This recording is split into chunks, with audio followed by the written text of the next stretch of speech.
recording again, and we get this recording again. This is crazy, people, but it is what it is. Let me turn my music up a little bit, my background music. All right, there you go. So anyways, on today's episode, guys, we're going to call this the janky episode because everything's going wrong today. But it is what it is. I had a couple of things, and I think what it is the internet itself, because the internet was running. I don't know if you saw it this morning, but the internet was running very janky this morning. So anyway, so for myself, I had a couple of different subjects. Now, did you want to still touch base on the one you was talking about? Let's reiterate and go back again. Tell me what you said, because we're reshooting the whole episode at this point. Tell me what you heard. So what do you got? And again, guys, before she starts talking, we are shooting blind. I can't hear a damn thing. Okay, just let you know. Go ahead. I don't know if I can say it as well as I did the first time. Doesn't matter. Don't even worry about it. So just give me the long short of it, and I'll try answering your question. All right. I guess I'll set it up the way that I did before of like asking a question. Go ahead. Okay. Do you believe that a 30-year-old and a 27-year-old can have a healthy relationship? And like I said before, I think you said 30-year-old and what? A 32-year-old and 27. 32 and 27, nothing wrong with it. Only a 5-year difference. Majority of the time, especially if the man is 32 and she's 27, the woman's 27, because a 27-year-old woman is probably going to be more mature than the 32-year-old man. This is what I get. Okay, do you think that it's acceptable? Do you think a 30-year-old and a 19-year-old have healthy relationships? No, and it's only, and I'm going to say the only reason, well, they can have, let me say this, nothing's a monolith. So meaning that, is it possible for a 32-year-old male and a 19-year-old to have a positive? Of course it is. Now, would that be generally everybody's just going to go like that? No, because a lot of times the 19-year-old, if she's with a 32-year-old, she probably got some type of daddy issues. The 32-year-old probably got some type of issues when it comes to himself. But there's a statistical anomalies to everything. But like I told you before, I don't have a problem with a 43-year-old dating a 30-year-old, because by that time we've kind of balanced things out. It's almost like, class example, with two siblings. You'll know what I'm talking about. You're a sibling. Siblings, a lot of the times, especially if there's an age gap, like I have an age gap between me and my siblings. So when we were younger, of course, they didn't want to deal with me. I'm younger than them. But as we got older, they kind of leveled out the playing field to the point to where even if there was a 4-year age gap, a 6-year age gap, we kind of leveled it out and we all became one age group. But when you're 19 and 32, that's just hard. I'm being honest. That's just hard to deal with, because a lot of times that 19-year-old girl, she's going to be just immature with them daddy issues. Yeah, I know. Look, do you think that all girls who date older men have daddy issues, in your opinion? Okay, so let's use the example. Let's take let's take a 20-year-old and a 40-year-old. Let's go that route. I think there is something. I don't know if it's daddy issues specifically, but there is something wrong there. Because I, as a 20-year-old, would not be attracted. Well, that's you, but I'm just trying to say, like, and not that it's because. But I also grew up in a healthy environment. Mm-hmm. Did you really? I'm sorry.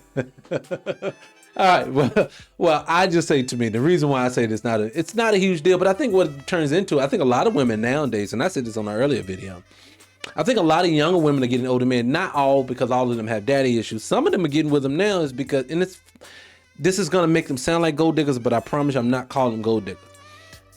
Women by nature are looking for a man for support. And I don't mean just economically, I'm talking about in every facet of life. She's looking for that man to lead a lot of the time if things are done properly. So when you start dealing with age gaps and things like this, sometimes the women are just trying to get to the bag so they can feel some level of security. See, when we were in my 20s, I'm a little bit older than you. When I was in my 20s, it was nothing to see a 20-something-year-old man with a 20-something-year-old woman. Both of them are working. Both of them are learning life together, and they're building success. They're having children together. But today, it's not working like that. I think 18 to 34, 50% of black males are out of work. 50%. Did you hear what I just said? 50%. Now, they'll tell you, no, the unemployment rate is like 2-3%. But what they're not telling you is in that 2-3%, they're not counting people that are looking for work. They're only counting people who are actually drawing unemployment from the Employment Security Commission. That's it. And see, we all know, and you don't know this yet, but it is hard as hell to get unemployment benefits, period, from any job, whether you was rightfully let go or not. So if that's the case, what I'm feeling is that when you're in your 20s, women are just not finding suitable men in their 20s, so they're looking at older guys. That's just my conjecture. Well, the reason I'm going into this is because I feel like one of the things that I'm against primarily right now in the Black community is dating discourse. Okay. Because I feel like we spend too much time on it. I think we do. We talk about it too much now. I think it is rotting our brains. I think one person decided to do it one day, and then we decided to follow the trend, and we haven't jumped off the train. Were you talking about just talking about it online? Yeah. Yeah. We haven't jumped off the train yet. And the reason I brought the age gap thing up is because it's becoming a thing of like, let's talk about what you as a 32-year-old have in common with a 27-year-old. And true. It ain't gonna have much. But no, actually, I disagree. I think. Oh, you said 37 and 32. I said 27 and 32. I think you are basically living the same lives. I expect both of you guys to be in some type of job market. Right. I expect somebody to be paying rent and bills. Yeah, that's how it goes. So you both are at the age where I wouldn't be surprised both of you guys are raising children. Mm-hmm. So with that being said, I'm not going to baby this 27-year-old woman. I'm not saying that there's a specific woman in my head. There isn't, just in general. You sure? You ain't talking about somebody? No, I'm not. Okay. I'm not subtweeting anybody. I genuinely just like, I feel like we treat women who are grown adults like they're 11. It's just like. Well, that's I'm not gonna say your own fault, but I'm be honest. That kind of rhetoric comes out of things like, remember the whole Shannon Sharp situation. Shannon's 50 something. This girl is 20 something. How dare he be where? That's the rhetoric you hear, right? You hear people say that this girl, oh my God, this child, she's a child. He's grooming her the whole nine. And I'm thinking to myself, I remember being 18, 19, 20. Well, nobody grooming me. I was just doing nasty shit. That's. But the Shannon Sharp thing, I think that's like a whole. I think that's a whole thing of like what I was saying. Like when it first came out. Sometimes when you're a Black person, you have to have self-preservation. Right. Something that I think Shannon Sharp lacks, especially in that situation specifically. You get with this white, young, OnlyFans model. And then you're surprised when your business is aired out to the world. I feel like at some point you're going to have to blame yourself. True. I mean, I totally agree. And one thing I always say too, Black folks don't have room. We don't have room for error in any facet of life. So meaning whether it's dating someone, a job, all this stuff, we don't get the same lineage. We don't get the same leeway that everybody else gets. Which is why you can't be playing loose and reckless. I think it's because of where he met the girl. I think if I read it correctly, he met the young lady at the gym. So he's thinking to himself, and I think the way I read it, he approached her. So in his mind, he probably didn't think that this was going to blow up in his face like that. But now imagine somebody gets in your inbox and then they're very much pursuing you. Those are the people I tell you to watch out for, because those people could be sent to you. You know what I'm saying? Anyways, let's just move on. So again, guys, today has been all over the place. We've had technical difficulties. I can't hear a damn thing. Hopefully you guys can hear me, because I'm not exactly sure about that right now. And we're going to keep everything moving. Now, generally, I was going to write into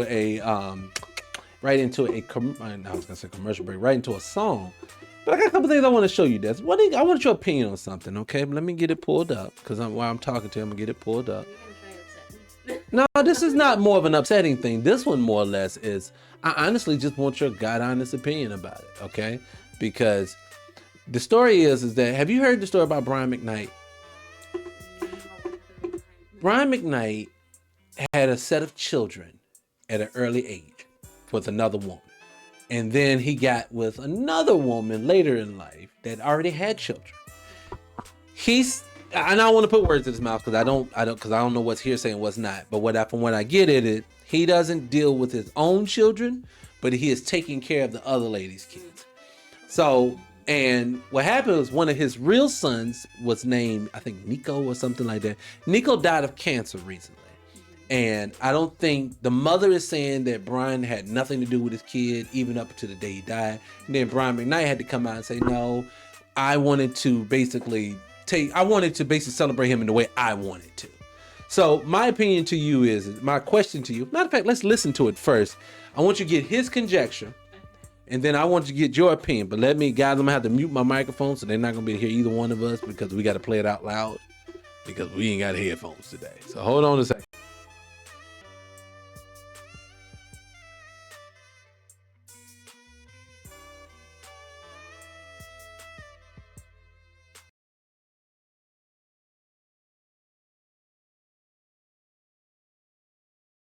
Tasteless and self-aggrandizing announcement on TikTok that frankly was not his to make.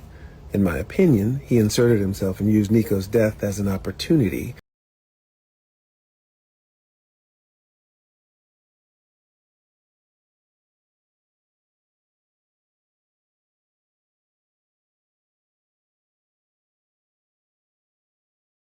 I can't use my microphone like I want to, so fair use, but we're ready to run it. Brian McKnight is actually speaking out, and you can't see the caption. Can you read the caption now, Despo? Okay. So Brian McKnight breaks silence on son Nico's cancer death, and slams Nico's mother and his own brother, Claude McKnight, for tasteless TikTok video. So we're going to watch what Brian's rebuttal was to that, and then we'll come back and talk about it, okay? So give me a second.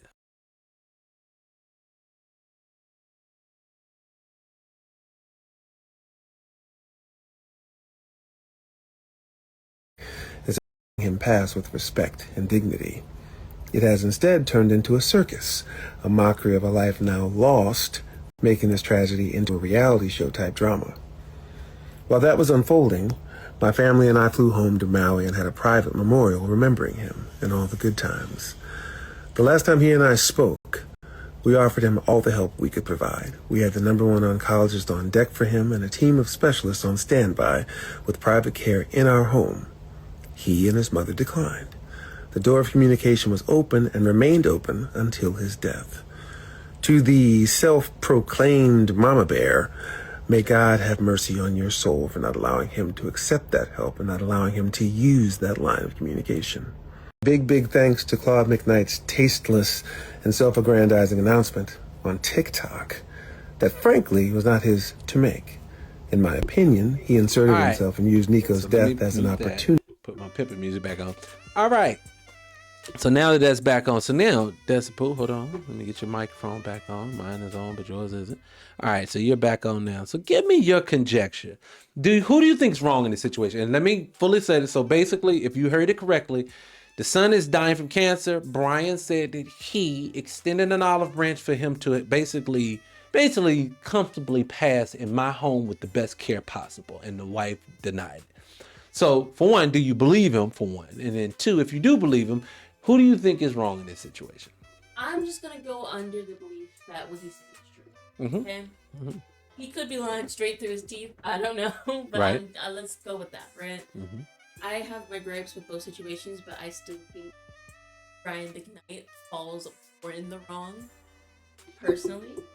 And I'll tell you why. One, just the fact that this Claude guy is his son too, right? Mm-hmm. Yeah, the Claude is his brother. Oh, his brother obviously had something. His brother and his ex-wife had a lot to say about his son passing and how he responded. Okay. Well, I just will say this: if he extended an olive branch of having the best doctor and dying in his home, mm-hmm. I do think that should have been taken.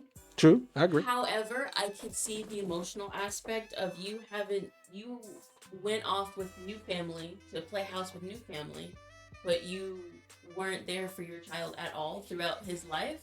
Yeah. So it's a thing of, now you want to be sweet and kind and nice when he's dying. Mm-hmm. I guess, my only conjecture is this. And the reason why I say this is because I wasn't there. See, what I've learned in my old age, this ripe old age I am now, I ain't telling people my age. What I've learned in my old age is that there's always someone else, there's his truth, her truth, and then there is the truth. right? What I've learned is that what people do is they put their raw emotions and feelings on things. Do I know if Brian McKnight was a horrible father or not? I don't know. I do not know. It could potentially go either way. I would just say in this situation, Nico, the guy who actually passed, seems like the victim in this situation. Oh, totally. Yeah, totally, it seems like he didn't have his mom or his dad like that properly. So. You're in the rock and a hard place of your mom not taking proper medical care for you. Right. And then your dad being completely absent, and it sounds like he wasn't there until the very last moment of his son's death. Mm-hmm. So even if it's a case of he was diagnosed with cancer, you still weren't there until it was finally time for him to die. That's I agree with crazy. you. I agree with you. All right, now moving on. Now, here's a subject I know that you're going to be excited by. So let's have a discussion about Israel. So I'm going to let this play. So give it a second. Because I know you. All right, so hold on.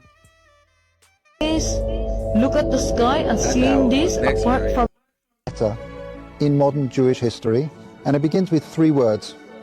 Dear Lord Rothschild. Dear Lord Rothschild, I have much pleasure in conveying to you, on behalf of His Majesty's government, the following declaration of sympathy with Jewish Zionist aspirations, which has been submitted to and approved by the Cabinet. Why was it that this letter was sent by the Foreign Secretary to your great-uncle Walter?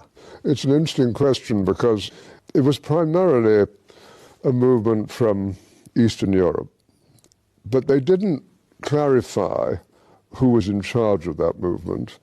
And in addition, it was after all in Great Britain. So they felt that the Rothschild family should be the one to whom it was addressed. And Walter was Lord Rothschild, and he was a Zionist. And those really are the background reasons. So Walter received the Balfour Declaration, and I have a copy here. And I wonder if I could possibly ask you to read it for us. Yes, indeed. Yeah. I'm going to put on my spectacles to make sure I read it accurately. His Majesty's government view with favour the establishment of Palestine as a national home for the Jewish people, and will use their best endeavours to facilitate the achievement of this object, it being clearly understood that nothing shall be done which may prejudice the civil and religious rights of existing non-Jewish communities in Palestine, or the rights and political status enjoyed by Jews in any other country. I should be grateful if you would bring this declaration to the knowledge of the Zionist Federation. Yours, Arthur Balfour. And here it is, the Balfour Declaration. What do you feel when you see it here? I genuinely feel it's one of the most extraordinary moments in the history of the Jewish people. If you think it took 3,000 years to get to this. And then you say, how did this miracle happen? It's the most incredible piece of opportunism. I mean, if you think you had an impoverished would-be scientist, Chaim Weizmann, who somehow gets to England, meets a few people, including members of my family, seduces them. He has such great charm and conviction. Okay. He gets to Balfour, and he unbelievably persuades Balfour and Lloyd George, the Prime Minister, and most of the ministers, that this idea of the national home for... Cut this on, cut that off. Make sure that's back on. Hopefully we're not having any issues with the microphone. I'm going to play a playback later to see if we have the trash. So you hear that? Yeah. Guys, hopefully, matter of fact, you step away, make sure you can hear me while I'm going to try to address this. And then, or put it in your ear. Do you have headphones? I can hear you. You can hear me? No, I can't hear anything. Can you hear me well? Like, do you hear echo or anything like that from me? All right, you can hear it though? Yes. Okay, just wanted to make sure. Guys, I'm shooting blind today, and like I said, so I'm doing my best. I'll try to edit all of this out later on in life. And actually, I think that's coming from outside, that humming sound. It is. Okay, so just want to make sure. Okay, guys, hopefully you can't hear that. But, no, yours is not muted. I can't hear myself. At all? Really? I don't think I can. Oh, I can hear a little bit. It's very, very faint. You faint? Mm-hmm. Okay, so I'll turn you up over here. Don't worry about it. All right, close that out. All right, guys, again, this video here, somebody sent that video to me about the Rothschilds, Jacob Rothschild. But to be honest with you, And I got what they're trying to say. He said, my family created Israel. Now, I do believe this to be so, and I know this too, right? And I'm not exactly sure in here what they were trying to say, because I'm not even sure why the person sent this to me, right? But I do know that the Rothschild, Israel isn't what people think it is, but I don't want to have that conversation because I don't want to be shut down before we get started. See, that's how you know. One thing I can tell you about white people in general, whether it's Jewish people, Scottish people, Irish people, whatever it is, they have a knack for when you tell the truth about them, they get angry. And I think these people that's on the screen get angrier than everybody else. Would you agree? Totally, would you agree? You can't say nothing. Israelis get really upset. Yeah, you can't say nothing about them. I remember one time LeBron James, it's a song somebody wrote, and they were like, oh, I'm getting the money like Jewish or something, right? And he just celebrating it. Man, the next day he had to come out and apologize and donate money. And I was like, he didn't even say nothing mean. It just tells you what these people are like. I'll tell you something else you probably didn't know, Despo. Rothschilds. There's a thing called Rothschild Island. You ever heard of that? Now, let me say this to you guys, then we're going to go to commercial break, and I'm going to try to fix this thing up again. Otherwise, we may just have to cut this short today, because this is getting ridiculous. But you just have the thing you have to hear. Everything I have to hear the way that it's supposed to. But the one thing I'll tell you about this place. So now, in history, do North Korea get along with the United States? Even better. Does North Korea get along with South Korea? No. Does Russia get along with the United States? Technically, they say no. Because remember, we just fund Ukraine against Russia. So we're not supposed to be friends with them, right? We're friends with Israel, though, right? Oh, very much. Okay, all right. But Israel they enemies with Palestine. All of those good jazz, right? Not just enemies. Well, you get what I'm saying. Did you know that there's one time in history, though, there's only one law that every country in this world all abides by? Just one. Did you know what that is? Do you know? Everybody agreed that no one would build on the continent of Antarctica. Now, why would anybody want to build on a sheet of ice anyway, right? How do you get North Korea and South Korea to both agree to not do this? How do you do that? How do you get Russia and the United States not to do it? You want to know why? Because there's a place called Rothschild Island sitting in Antarctica. That's why. I don't think that you can go there because I think it's more there than what they say is there.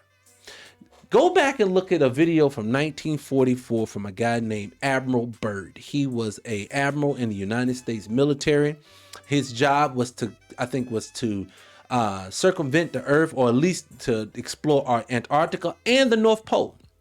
Admiral Byrd said out of his own mouth, there is a large landmass on the other side of the Antarctic that is larger than the United States, with probably more green, fertile land than the United States is.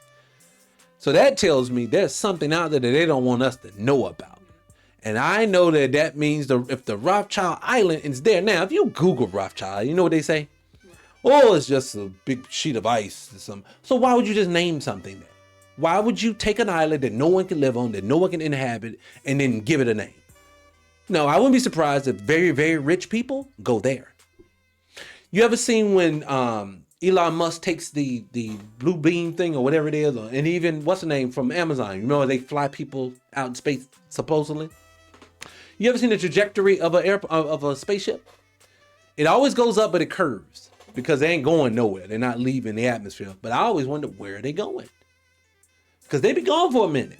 I wouldn't be surprised if they ended up over in places that we don't know anything about. But I got my tinfoil kufi on for that one, so we're not going to worry about that one. I have a tinfoil hat on for that. But I digress. Let's go into matter of fact, let's just keep it rolling. Since we're here, let's keep it rolling, Desmond. Let's see what else I got. Let's see something that will interest you. Let's see.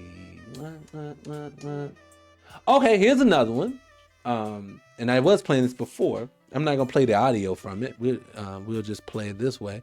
Here we go. Did you see this video? No. This lady right here, this is happening all over the country, to be honest with you. But in Georgia, I know specifically what's happening because I saw this. This lady is going to zoom in. That looks like the sun, right? Or the moon, right? She's going to zoom in. This is supposed to be a half moon. I've never seen a moon look like this before. But she's going to zoom in on something. Hold on, let's see if she does it. I think this is the video that I had. I don't know what that is. What is that? What is that, Des? I don't know what that is. That's not the moon. It's not. And I think this is the one where she shows a moon behind the moon or the sun behind it. As a matter of fact, let me take it off the screen. I'm going to show you something even better.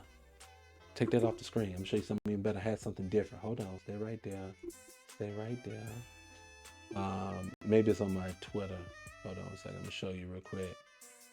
Give me a second because I'm looking for it. I pulled it off yesterday. Pulled it off yesterday. Can you save your stuff? Yes. Speaking of, well, while we show you that, look at this. This is funny. Look at this young lady right here. Where is she going? Uh-oh. Oh, okay. That was not even for the show. That was for... I don't know why you love looking at models falling. When I tell you, if you don't know, if you're having a bad day and you want to make your day better, go look at models fall. It's this one video. I know you guys seen it. You've ever seen that one where the news station covered this lady? It was two, the white guy and the black guy. They covered it. This happened years ago. When I tell you there's two videos that I love to death, that is one. Because models falling is funny because they're trying to be sexy. So when you're trying to be sexy, you fall. The shit's funny as ever to me. But now I was trying to find that video, but I don't think I can find it. I may not have saved it. I may not have. Let me ask you this question.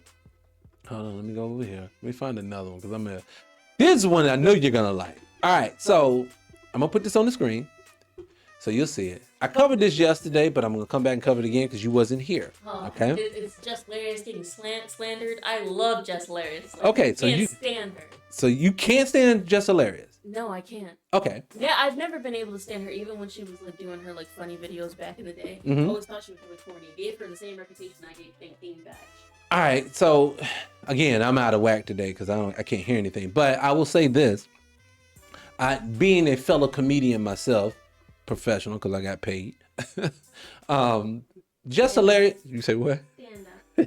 Just hilarious to me. I'm not a big fan of her comedy, but I'm not a huge fan a lot of times of female comedy. Period. I know that sounds sexist, and I don't mean it to be so. What I mean is like classic example. I think Monique is one of the funniest people on earth. Can't stand up her stand up. Cannot stand it. But I love her. She's funny as hell to me. To be honest, I've watched many a stand up because I have you as a father. I've watched. Shh, be telling people I'm your daddy. I've watched a ton of stand up. I think the only time I've actually genuinely belly laughed at stand up was this old Kevin Hart. Oh, okay. Probably his first one. I think that's the only time I've ever done it. Other times you get like a little chuckle out of me. Oh, yeah. Well, I know since you brought up Kevin Hart. Kevin Hart, you need to get your ass back in the lab and come up with some funnier jokes. You haven't had a good stand-up since Laugh at My Pain, brother. I think that's the problem. See, just tell them to just get in the write your own stuff. one of my videos on TikTok that's doing very, very well, I'm talking about the American Music Awards. And I talked about the fact of how everyone knows, like I'll ask you on here, who was the hip-hop artist of the year, in your opinion? Kendrick Lamar should have been it. He was nominated, but he didn't win. They gave it to Eminem. I didn't even know the man had any music. I have caught so many negative comments on YouTube just from that one video, from not only just white people, from black people getting mad at me. Who cares? Oh my God. Why are you mad at me? Look, I made the statement that Eminem, and I'm not knocking him. Eminem is a great MC. Love a lot of his old stuff. I don't know none of this stuff he put out today. Don't know none of it. But that man should not have won Artist of the Year, Album of the Year, or nothing, because I don't know one song by Eminem that is current. So for people to give me all of this smoke back for him, it's like, well, what plantation do you live on? Kendrick Lamar was the Artist of the Year. That man dominated the Super Bowl. That man had the Song of the Year. Jennifer Lopez decided she was going to steal it for free. My God. I hate when you do that. You took that from me. Well, I'm just saying, I went back and listened to it after you said it. I just want to say this. Go ahead. You know he's the Artist of the Year because of J-Lo. Because one thing about J-Lo is she's a thief. She is going to attach herself to whatever is current in Black culture. Always, always, always. She is going, whatever we are doing, she's going to take it and she's gonna botch it because she doesn't She does. know how. She's not us. She's not us. She's not us.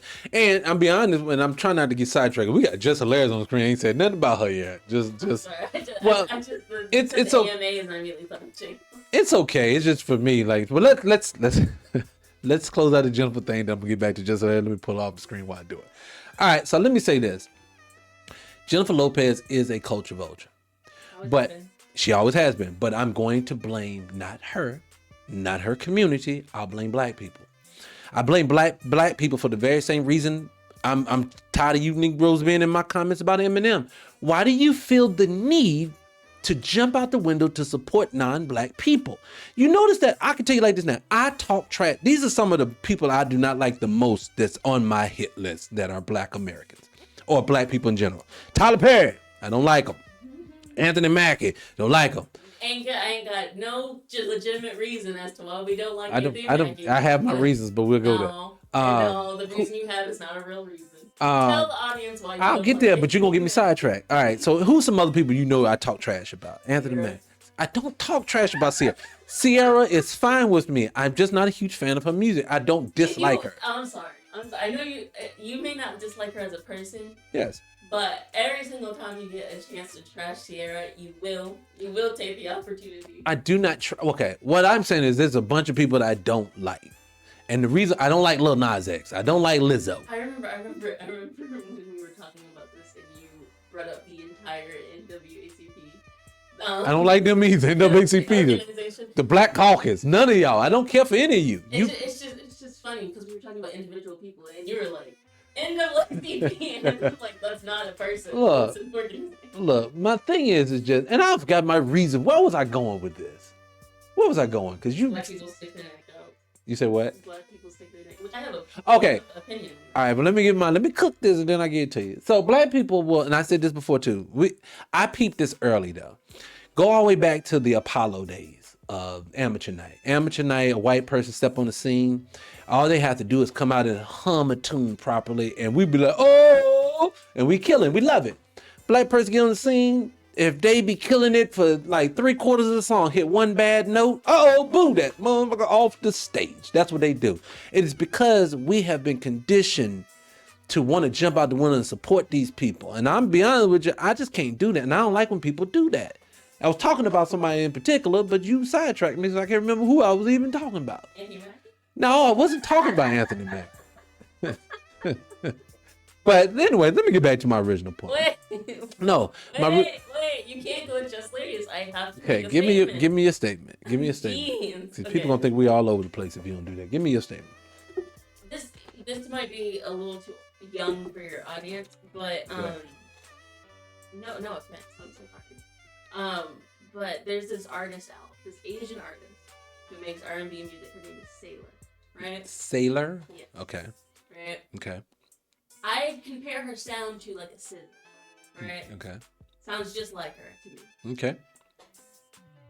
When I say black people allowed Coco Jones' album to bomb, She didn't do well? Her album didn't do well?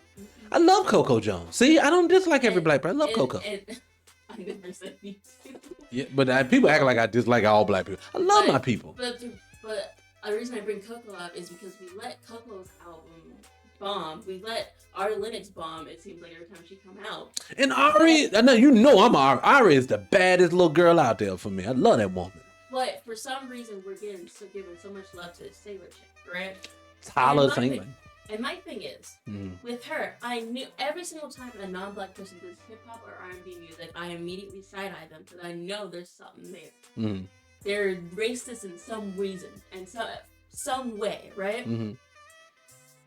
Come to find out, and whenever people point this out, I would have people come to me and be like, "Oh, you're overreacting. You're this. Her music just sounds good. Blah blah blah." Right? Right. Come to find out, she has this thing where she'll like paint her. There's this thing in her culture where they'll like paint their teeth like entirely black, right? But what culture is this she's in? What culture is she part of?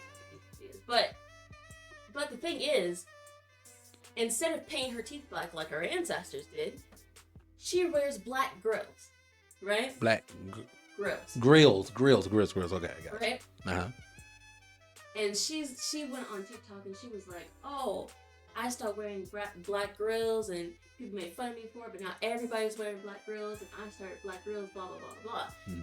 And black people come and they're like, no, bitch. Your people paint their teeth black. They don't pop up wearing fucking black grills. Well, first of all, we need to keep the cussing to a minimum because we go on TikTok. Your people don't run around wearing black grills. No. We wear grills of all different types of colors. I agree. We started that. Well, it's the same thing. They always do. And now black people realize that, oh, she's just trying to use you and use your culture, and she's going to try to steal every aspect of it to make it her own. Well, now we realize that now we don't like Sailor anymore. You have to realize from the very beginning. We don't have skepticism. For some reason, we will have skepticism for our own. But whenever a white person comes and starts doing rap music, it's, oh, maybe he's good. Maybe he's one of the good ones. There's no skepticism. There's no. Well, I'm gonna tell you what the problem is, and I get what you're saying, but let me say it this way: the problem is this. It's that goddamn on cookout.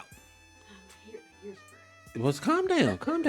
It's the cookout. It is we invite these people to the cookout just for experiment, for basically just being human. And this is what I mean. We will say, oh, she can come to the cookout just because she said, I think black people are being harmed. Okay, she made the statement, but I'm trying not to cuss, but I can't. Did the bitch say that she wanted to help you not being harmed? No, most of the time, white people just be talking. When I hear white people, they always talking. Whenever, classic example, if I'm on Twitter spaces that I listen to are always black Twitter spaces. I don't give a damn what other people are talking about. I care what my culture's talking about. But every time we get to talking about something of relevancy in black American culture, here comes some drunk, methed out, high, drunk, or something white person that is babbling all over themselves, just interjecting, we just need to love each other from... You want me to love you from the bottom. No, we can't do it that way. You're going to have to extend the olive branch honestly. Then we will then look at you guys like potentially maybe we've turned the corner when it comes to white supremacy. But until then, no, I'm not going to do that with these people, period. I feel like black people know that we're deep in white supremacy, but I feel like our biggest weakness is a nice white person. Like, going back to music, I'll take two examples. I'll take a white girl named Sabrina Carpenter, and I'll take Chloe Bailey, right? Okay, Chloe, I know Chloe, a little sexy self. Chloe Bailey, one of her biggest criticisms is that she does too much. She goes on stage, she does too much, she does this, and that, right? When I see Chloe Bailey, I see a performer. You know what I mean? I don't quite like her music all that much, but I see someone who's very passionate about what they do every time they step on the stage, right? Okay. I will never take Chloe Bailey's performance away from her. She can sing, her music's just trash. However, there's this one little part of Sabrina's choreography where she does a Tootsie Roll. Okay. And the amount of times I see black people do, she's doing the Tootsie Rolls. Little white girl doing the Tootsie Rolls, the best thing in the world. But we say that Chloe Bailey doing it's the Apollo effect. For actual dancing. For well, my thing is, and let me say this, and let me cook this, then I'm going to move on to Just Hilarious, because I don't want the people to get lost on it. My thing for black people is this. White people will literally jump into our culture all the time. And what we have to do is this. We're going to have to start gatekeeping all of this. It's like right now, everybody's on the line dancing thing, right? Mm-hmm. Everybody's wearing country hats, the whole nine. Well, this is part of our culture.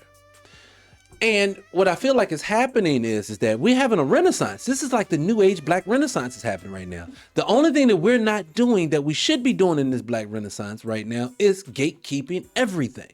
Meaning, if Eminem wants to do music, that's fine. American Music Award wants to give him something, but I'm gonna need your black ass to stay out my comment section talking about me because I want us to love on us first, foremost, and last. Last, first, and only. That's what I mean. That's the problem that we have. Too many times when we see white people starting to lose their advantage over us, there's always some Negro through osmosis that jumps out the window that wants to, whoa, we're losing ground. They're losing ground. Let's give it back to them. And I'm gonna tell you what that is. That is the cognitive dissonance that is going on with our culture. And I think what we have to do is, and that's why I think our platform is needed, is because we got to get a counterbalance to that shit. side note, before I get into the Just Hilarious thing. Classic example. I was watching YouTube the other night, and you're gonna want to hear this one. I told you about it. I haven't watched American Idol in 20 years. I learned years and years and years ago, this was after Ruben Studdard, this is after Fantasia. I realized that they didn't love black folks in this business. My untrained white supremacist mind didn't understand what I was looking at the time. I would watch the show. You know, everybody used to love the audition part of the show because you get to see crazy people perform things like that. And I couldn't understand how when black people sounded well, they still got told no. But then I would hear white people who, again, could just barely hold the note, Forget like guitar. get put on. So what I realized what it was that was the beginning of pushing black American culture to the side. See, now you're watching it in movies and television and music and sports. They are removed black Americans out of everything. And that's why I think we have to do a better job when a black person from here does get something to support them. Classic example. One of the things I wanted to play today, but we're not going to do it today because I can't even listen to it, is the winner of the American Idol was a black American boy from Mississippi named Jamal Roberts. Boy can sing his ass off. Love him to death. We need to start supporting it. So for me, I'm going to, instead of playing videos tomorrow, because I was going to do it today, instead of playing videos tomorrow, we're going to play all of his performances in between topics. Because he's amazing. And what I want you guys to do as the people watching this, all my black American people, and then the supporters of black America, I want you to start sending me people that are black Americans that are not getting enough love. That way here we can highlight them and showcase them, because that's the only way our culture is not going to be taken from us. Because I'm gonna be honest, the last thing I'm gonna say, I realized that I needed to start saying that more on this platform the other day when I saw my man Damson Idris. He's the guy who played Franklin in Snowfall. Love him together. I love him as an actor. I'm not talking about Damson. I think he's a really good actor. But we have to start prioritizing our own. When I saw him read this plot star in the movie opposite of Brad Pitt coming up, and then I thought about Daniel Kaluuya. Then I thought about Idris Elba. And then I thought about what's his name? Daniel Caesar. He's the guy, whatever his name is. He's the guy off of All American. And just one after another. Then I started thinking musically. I started thinking of Cardi B. I started thinking of, what's the girl name out of South Africa? Tyler, whatever. I started thinking about her. I started realizing Burna Boy. I started realizing that nobody black American is getting prioritized in anything. And then when they do, they feel the need to denigrate them. I'll give you an example. The movie G20, starring Viola Davis. I know people didn't really talk about this movie, but I saw it. And what I hated about this movie was they're going to do three things, one of three things in every film they do. And I'm going to promise I'm going to come to an end. I'm ready quick. I'm going to get to a stopping point. I promise. Three things they do in movies now. If you are a straight black person, they're going to either give you a non-black American to be your counterpart. Or they're going to, if you're not a straight black person, they're going to make sure you have a gay counterpart. If you're a black woman, you're going to get a non-black man to be your leading man. And see, this G20 movie, what made me wanted to see it was that I knew Anthony Anderson was starring opposite of Viola Davis. Two black American people. Was excited to see it. Turned around, saw the movie, and they proceeded to emasculate the hell out of not only Anthony Anderson, but also the boy who played their son in the movie.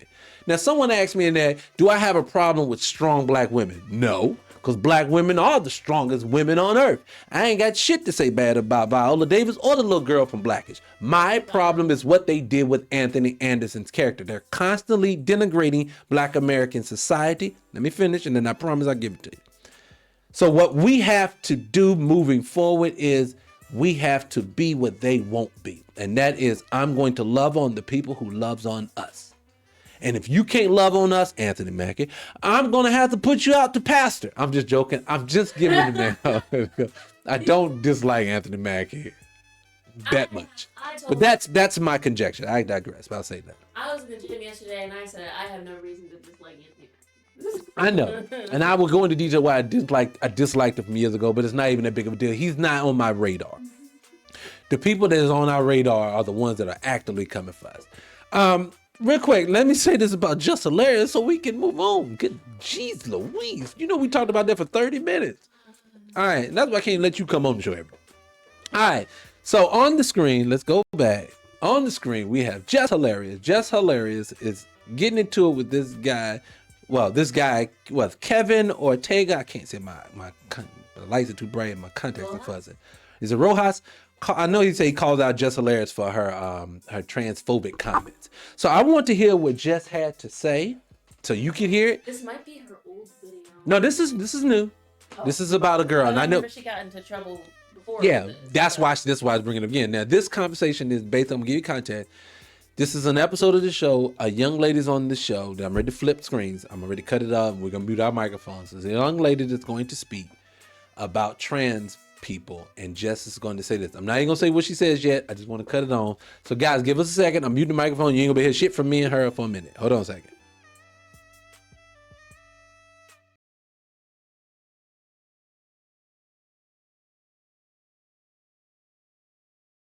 But you do have to have some things ingrained in the way that you move about your day, period, to understand that the work never stops. So we just got to find that balance. And for you, I want somebody who knows that women can have babies. Oh, okay. Only women can have babies. I just want to let you know that. Interesting. There are other people who can have babies.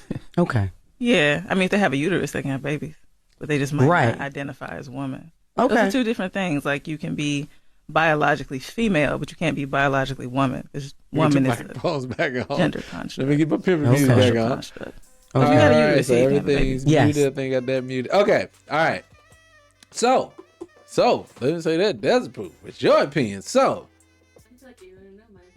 I want to give you, the floor is yours. How do you feel? Do you feel that women are the only people, or do you feel that women are or not the only people who can have children? I will just say, This is for you. Why is this for me? What's for you? Because I know that we have an age problem here. So the age is going to dictate how we feel about this. But go ahead, I'm listening. Well, I just will say, I don't know who Renee Benet is. I don't know who this chick is either, but I don't agree with her statement. That's what I'm going to say. Well, I do. What do you agree with? Whoa. Go ahead, give it to me. So you agree that other people than women can have children? I just say I agree in her statement of, if you have a uterus, you can have children. Yes. That means you're a woman. Well, I'm not. Well, one thing about me and how I think, I'm not going to tell you what you are or what you're not. You know what I mean? I am. If you're a woman. Okay, you can. I'm not. You're not a woman. I am. Oh, okay. I just want to make sure, because you're not a woman, you have to get out of here. No, I am. I'm just saying, I'm not going to dictate what you are. If you tell me that you are something, then cool. Mm-hmm. I'm going to refer to you how you want to be referred to. Okay, let me ask you a question then. Pause right there. Rachel Dolezal, is she a black woman? No. Why? She feels that she's a black woman. The reason I say that this is different is because there's no scientific backing of transracialism. So there's a medicalness that backs up trans. We used to call them transvestites back in the day, but go ahead. Yeah, because there's something mentally different. There's this thing. How do you know? There's this thing called gender dysphoria. Okay. And so far, the only way of treating it is transition. The only way of properly treating it. So there's not a thing called colorism dysphoria? Or whatever, I just made that up. I don't know. So that's probably the reason why so many people did skin bleach. I guess all right, then let me push it, because I'm not even going to sit and play with you. So my thing is, this is to you. A woman has always, classic example, when a child pops out of a vagina of a woman and it has either a penis or a vagina, what is they going to call that child? They're probably going to say boy or girl. They're going to label it to they're going to assign it to one side, right? So at what age did that stop being a thing? Is that at birth? Is that at 5 years old? At 10 years old? At what age does it become, now we don't have to abide by that anymore? And then why do we not have to abide by that anymore? I don't think I say everybody's going to get the boy or girl thing at birth. Always. Mm-hmm. That's never going to change. That's not changing right now. Okay. But depending on the individual experience, it might change for them at some point in their life. And, gotcha. And why am I going to sit here and be like, no? I think that's not my call to me. Well, let me give you full context, and I'll say it this way for myself. This is coming from a man who has what do we call them now? Not transvestites. What do we call them now? Just trans people. That's good. Okay, let's be politically correct today, so that way I don't want to get canceled when I post this video. All right, so trans people. I have trans people in my family. I just didn't know that they were called trans. We called them transvestites back in the day, but I have a family member who's trans. I don't want to call them out because he has dressed in drag many of times. Now I know drag is different than trans people, because they say drag is a person who wants to just dress up as a woman. But then as a trans person, I need to be a woman because I feel them to be this way inside. Drag is a performance. Okay. My issue with it is this. That is a very slippery slope. Why? Because, using Rachel Dolezal as an example, Rachel said in her brain, she's always felt a connection to being black in her mind. So she went out and then she did exactly what a trans person would do. She started doing things to darken her skin. She started wearing braids to look more like a black woman. And then she started becoming a black woman. Isn't that what trans people do? They take the hormones, they switch certain things, and then they become the thing that they want. So I just don't understand, why do we not recognize Rachel Dolezal, but we recognize what's my man, the Kardashian husband name? Bruce Jenner. Why do we recognize Bruce, but we do not recognize, Rachel Dolezal? It doesn't make sense. To me, it doesn't, because both people are telling you what they feel in their head. I don't even have a problem with either one of them. If Kris Jenner wants to be, what's Kris Jenner's name now? Not Kris Jenner. What's the dude? Caitlyn Jenner. If Bruce Jenner wants to be Caitlyn Jenner now, you like it, I love it. Hey, Caitlyn. Right? Get you. If Rachel Dolezal wants to be a black woman, you like it, I love it. That's fine. Rachel, you can be a black woman until you start doing things to affect other people. Like, Rachel can feel she's a black woman all day long. I'm not going to call you a black woman. Now, if she says, I feel like I'm black, oh, that's sweet of you. You feel black. I'm not going to call you that, but you're entitled to feel whatever you want. This is a free country. You can be a trans person. You can be free to be whatever you want. I draw the line when they start making laws for it. I draw the line when you're going to make me now call you what you want. You want to know what I want to be called? I want to be called a billionaire, then I want to be a real billionaire, and I want the money. Why that don't work? Why I can't just say I'm something and be that? Why when I go to jail, if I commit a murder and say that I want to go to the women's prison because I feel like a woman, why can't I go to the women's prison? They gonna say, get your black ass in that men's prison. Why? Because you have a penis. So it just always seems to, you can be whatever you want until we get down to the laws of it. Then it becomes a problem, or vice versa. You know what I'm saying. But I don't like your opinion on it. Because your opinion a lot of times, to be honest, you got to admit, it's no difference between what Rachel Dolezal is doing and what Bruce Jenner did. It's no different. It's no different. I'm right, though. No. You're not going to force me I'm right. into agreeing with you now. No. Whatever. That's not how that works.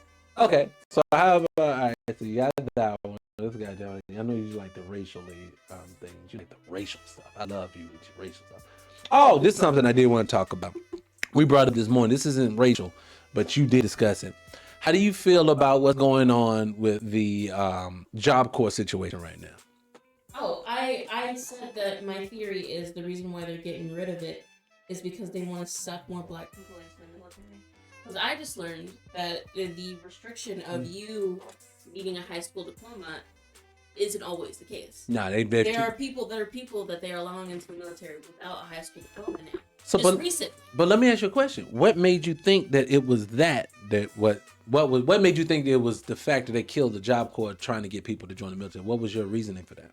Well, one, I don't know what we're gearing up to do, but I feel like something big is about to happen. You know what I mean? And I agree. Two, learning that the restriction of needing a high school diploma no longer applies, and this being taken away, Job Corps being taken away altogether. I mean, it kind of adds up, doesn't it? Big event. True. Restrictions taking away. True. Killing the Job Corps. Where are these kids gonna go? True. They're going to go to the military. But that's automatically because they're going to be housed and they're going to be fed. Yeah, and that was my sad part about it, because I saw this video that's on the screen. I watched this, and basically, all that they're basically going through is that, and this is the sad part about it. It only happened the other day. They announced the other day on June the 30th they were going to transition and defund Job Corps across the country. But then like 2 days after that, they said, oops, we're lying. On the 3rd of June, we're shutting everything down. See, this is my issue with what's going on with Job Corps. This program, and I affection, my late father used to work for Job Corps at one point, so I know exactly how it worked. We had some fun, me and my my siblings and stuff. Anyway, that's a whole nother subject. I'm not gonna get into that. But Job Corps was essential for a lot of people who came from broken homes. Girls and boys would go to Job Corps that didn't have parents that put them out the house at 12 and 13 years old with nowhere to go, no way to get an education. Remember, this place here will help you get a GED, get your high school diploma so you can move on. All this happens at Job Corps. Now, is Job Corps the most healthiest environment for us to be in? No, it's not. But it's better than those children being on the street. Now, what is my issue that I'm trying to get to? From 2020 to 2024, this country inundated, and I ain't gonna say inundated, flooded us with illegal immigrants and their children. They prioritize billions, not millions, billions with the B, and wouldn't even be surprised it got to the trillions by this point, to house, feed, clothe, job, train all of these foreign people. And then you turn around today and you say, y'all got 2 days to get the fuck out of your own American people.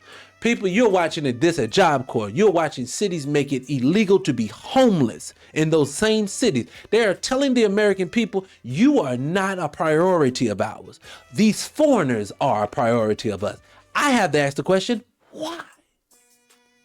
And when I look up, I pay attention to a lot of different things. One, majority of these people that bring in here are considered Caucasian people. A large portion of them came from Australia, from Ukraine. People, there is no war in Ukraine. I'd say that with my full chest. There is no war going on in Ukraine. Now, I say this for entertainment purposes only, though. But I'm telling you, I don't think there is a war in Ukraine. The reason why I say this is because I've watched many of times when there's a war going on, they will show you the war. They will show you the bombs getting dropped. They will show you kids with getting decapitated. Look what's going on with Israel and Hamas. They show you this stuff. You don't get that with Ukraine, not so much, right? But they have allotted how much money? I saw it the other day. I think it was over $180 billion to Ukraine to support their efforts. To support them to do what? And I say it's to bring their people here. That's what you got. You've gotten, I know for sure, at least 200,000 Ukrainians have been brought to this nation.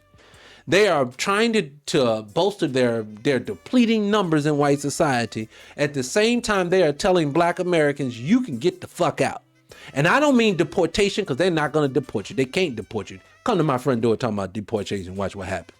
I'm not worried about that. What they're going to do is they're going to demonize us like they did in Jim Crow. They're going to demonize us to the point to where and you see it right now. Tell me if you tell me the truth.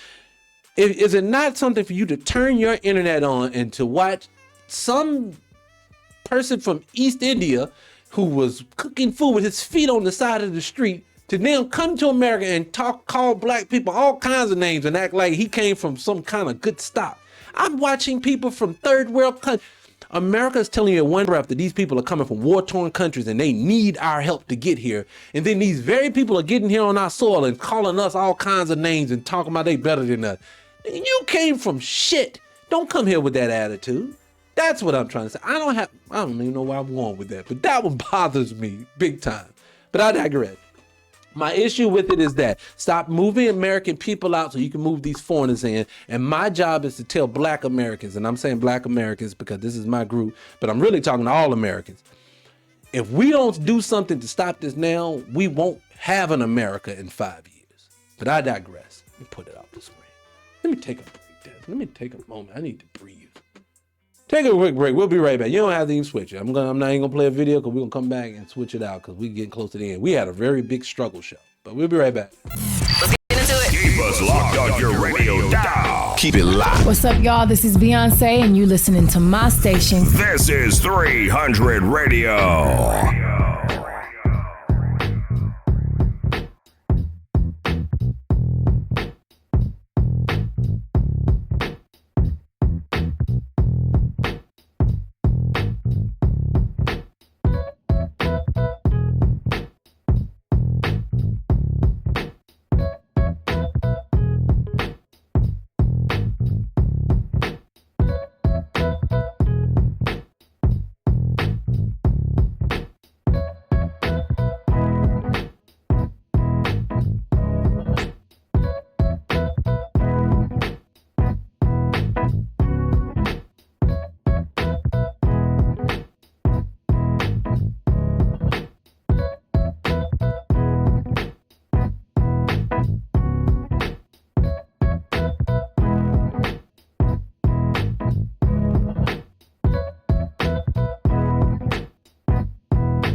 old school. Old school. And we've got new school. Always plays the new music first right here. It's 300 Radio.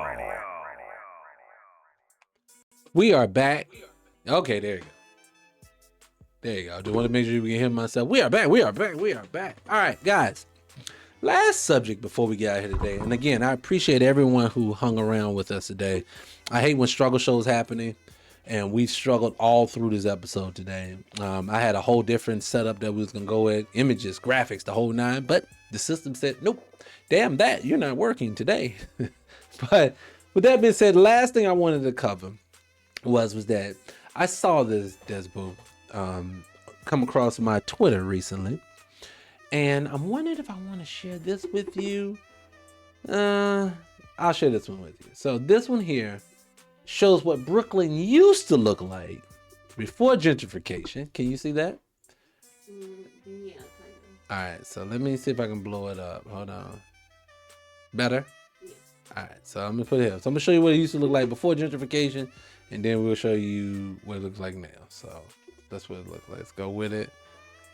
So this was how black folks used to live. This is up in New York. You know what I'm saying? And I could only imagine all those black folks being around those brownstones, getting it popping, the whole nine.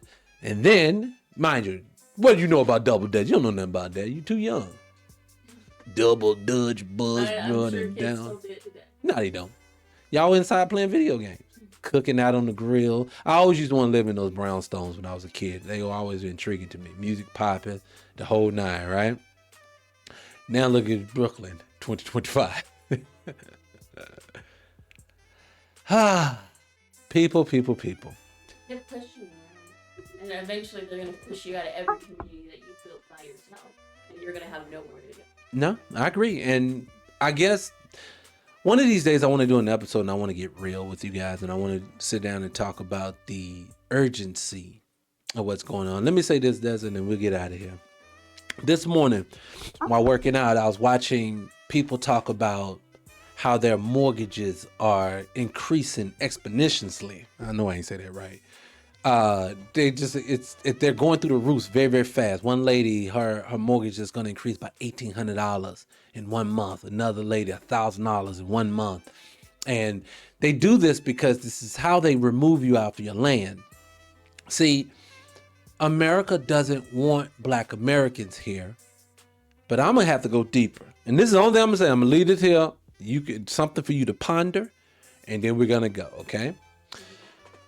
I used to wonder, why did they hate black people so much? I used to think, when I was a kid, why do they hate black people so much? I watched The Roots, and I watched Queen, and I watched all the movies, and I saw all the Mississippi burnings, and then you saw all the stuff that happened. You said, why do they hate black people so much? What is it about dark skin that they hate so much? And then I realized as I got older, it has nothing to do with skin color. It has to do with all humans are not created equal. See, but in America, before the British people ended up taking hold of this soil, the Portuguese have been here. It's other countries. It was like one white nation after another white nation came here. And then when they got here, everybody wanted this soil. Now, since they've been on this soil, they have told black people who were indigenous to the soil, you ain't from here. You don't have any ties to here. And I'm starting to realize that is the play that's happening. It has nothing to do with skin color. It has to do with the fact of you are the true inhabitants of this soil. So when I watch areas like Brooklyn get gentrified, I'm in Atlanta. Atlanta used to be a black city when I moved here. It is gentrified. Why does every time black people want to congregate somewhere, dominant society wants to kill it? Can't just be about skin color, has to be something different. Now, this is where I'm trying to get to. I'm reading a book right now that is giving very strong evidence that America is actually the same soil as Atlantis was. You've heard of Atlantis, haven't you? What do you know about Atlantis while I'm talking? Underwater world. Underwater world. Did you ever see pictures or videos what they said it was like? You ever seen it? Well, to be honest with you, Atlantis, depending on who you ask, it sometimes seems myth-taken. Yeah, it's not real, right? Now, one thing I'm gonna tell you about white people. Let's give you a clue to them. Who was California named after? Do you know? California's named after a black queen called Queen Khalifa, right? But they say she's a mythical queen now, right? Everything that's black is always mythical. Why? Because they don't want you to claim anything. So Atlantis was a real piece of soil. Lemuria was a real piece of soil. I know you never heard of it. These pieces of soil is what we consider now the Western Hemisphere. So if this book is correct, Atlantis and America is the same thing. And if Atlantis was as amazing as it was, and it was amazing, then that means the people who built it must have been some extraordinary people, i.e. Black Americans. And the reason why, and I know that sounds very conceited because I'm Black American. It sounds like I'm only saying it because that's my team. Not. I'm trying to say is that America says anybody but you. You can come from Nigeria, we're going to prioritize it. Do we not see it every day now? Every time you turn the TV on, somebody's on TV from the continent. You know why that's disingenuous and I know that you're doing it on purpose? Because it ain't enough of them to be the only people that you see about us on TV. Every time you see a black person on TV, there are foreign black people. There are less than 2 to 3 million foreign black people in America, but close to 50 million Black Americans. Why is it that we see more of them than us? It's because that's on purpose. And it's on purpose because American soil is your soil and you are amazing people. The last thing I'm going to say before I'm done, the reason what got me on this path is learning more and more about Henrietta Lacks. Now, I knew about Henrietta Lacks. We talked about it recently. Henrietta Lacks has something in her called immortal cells. Is she the only one? Is anyone else having immortal cells? So believe me, if she has immortal cells, she has a mama, she has a daddy. Somebody had to pass that on to her, which means that she ain't the only one. Now start thinking about all the sex trafficking. Start thinking about all of the bodies and the organs that are removed from people all day long. They seem to only want to do that to our community. It isn't foreign black people that it's happening to. It's Black Americans. Yeah, and I'd say pay attention to like cases of black women who they're trying to suppress the cases specifically, like Kanika Jenkins, for example. Yes, I know exactly what you're talking about. Exactly. When you have people who are trying to figure it out and all of a sudden they turn up dead too, obviously there you go. Trying to That's exactly. keep you away from finding the truth about her. I just would say like pay attention to stories like that. Yes. When you hear stories that they say, I think it says anywhere a couple of 100,000 black women are taken every year. Now we all thinking of sex trafficking, right? And I'm not diminishing sex trafficking because that's a thing. But remember with sex trafficking, who is the customer base where you need 500,000 women from one country? That means that they're taking women from other countries and other countries. We have millions of sex slaves. Who is the customer base? I don't know, but I know who's the customer base when white people have a 0 birth rate and they use melanin for everything. I know that if we need to experiment on how to survive as a culture, talking about white people, let's take black people and let's experiment on them. They may all have immortal cells. All that I know is there's something different about Black America. And as I say that out loud, it's going to sound crazy to you on the surface. But if you want to dive deeper, we can. Because anything that I say, I can back it up with my full fucking chest. But that's it. That's all I wanted to say. That was a lot of energy there. I did make it warm in here, didn't I? Did that. But anyway, you got anything to say before we get out of here? I said what I wanted to say. Just pay attention. That's all I say. Pay attention and look more into things that don't sound right to you. I agree with that. Now, with that being said, last piece of homework before we get out of here. Starting again tomorrow. We still have people watching. Got 4,000 people. Starting hopefully tomorrow, but I am going to tell you the next episode. I promise you. Follow my TikTok, follow the YouTube channel, hit the subscribe button. Definitely do it for all the people watching it. Because if you don't do it, you know, it's going to keep pushing us back down into the algorithm. But keep coming. I promise you we're going to give you more. And when I'm truly honest about what I said, if you know of any Black American singers, rappers, musicians, actors, anything that we can promote to put us back in the forefront of all of this business, definitely send it to me. You can send it to 300podcast@gmail.com. That's perfect. You can send it there. You can actually inbox me on any one of the platforms that you follow me on. But we're going to start promoting that because one thing we have to become is the counterbalance to this fuckery that's happening to our culture. Now, with that being said, I'm going to close out the show. Des, you sure you don't have anything else to say? No. All right, guys. We love you. See you on the next one. Peace. I'm out. Whoa. Before you leave this podcast and go somewhere else, did you hit the notification bell? Because if you didn't, please do so now. And I'm talking to the people who've already subscribed. But if you haven't subscribed, make sure you do that as well. Hit the like button, and I'll catch you on the next one. Peace.